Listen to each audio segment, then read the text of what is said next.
and welcome back to another Savvy video, and today we'll be learning how to make a container candle, and we'll be using some lovely fragrance oil and some wonderful candle dye as well, just to make it that little bit more special. So let's take a look at what we'll need to make this candle. So first we'll want to weigh our wax. I'm using a soy blend today because it's just so good to use it in a container. However, really you can use any wax you want in a container, it doesn't really matter at all. I'm using soy just because it has a creamier look to it and just looks a little bit more natural than standard paraffin pillar blends.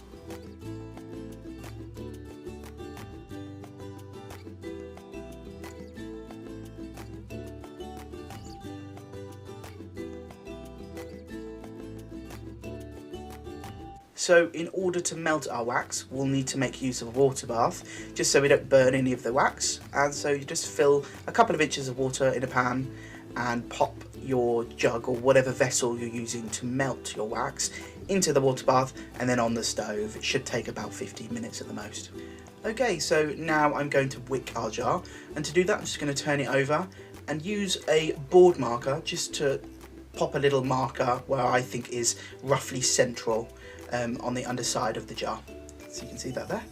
And so that will just help us get the wick into a central position.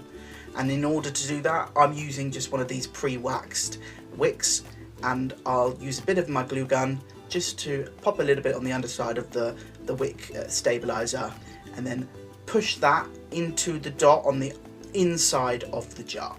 And you can use a pair of scissors, I think I use in this video, just so I can get a good firm press to make sure that the wick isn't going to go anywhere.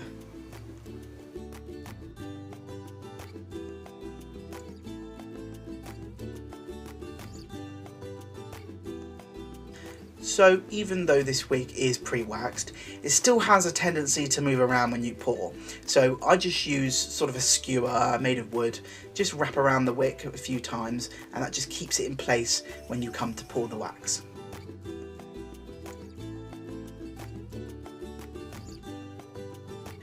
So by now our wax should have melted, and it's time to give it that lovely colour that we associate with so many candles.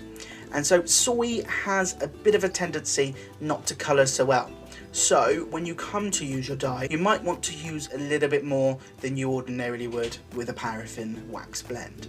So just pop that in and let it melt, and you might need to give it a little bit of a stir. And it's important to do this before you add the fragrance, because sometimes some block dyes, they don't really melt very well, and it takes a little bit of time just to maybe pop it back into the water bath to get it to properly melt.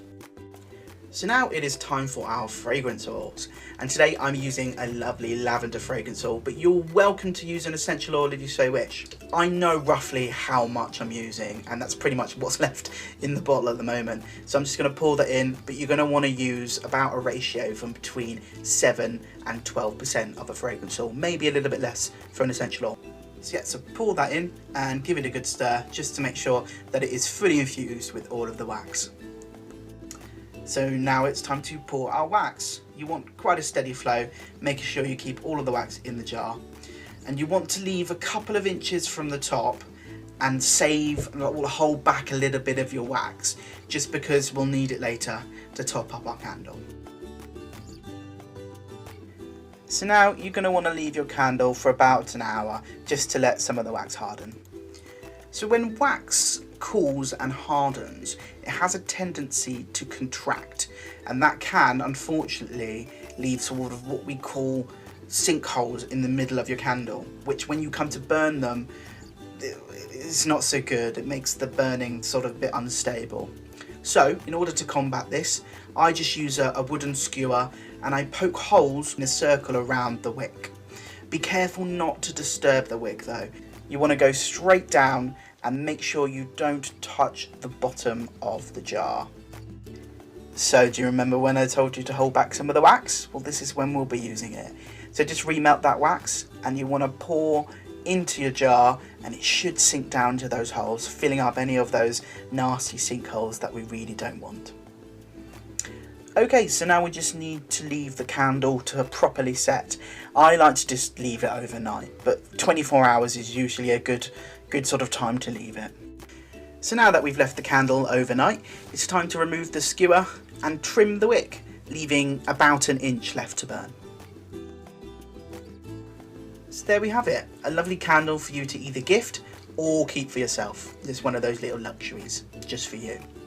So I hope you've enjoyed watching this video today. For a whole load more crafts and how-tos and DIYs, come check out our website at www.savvyhomemade.com.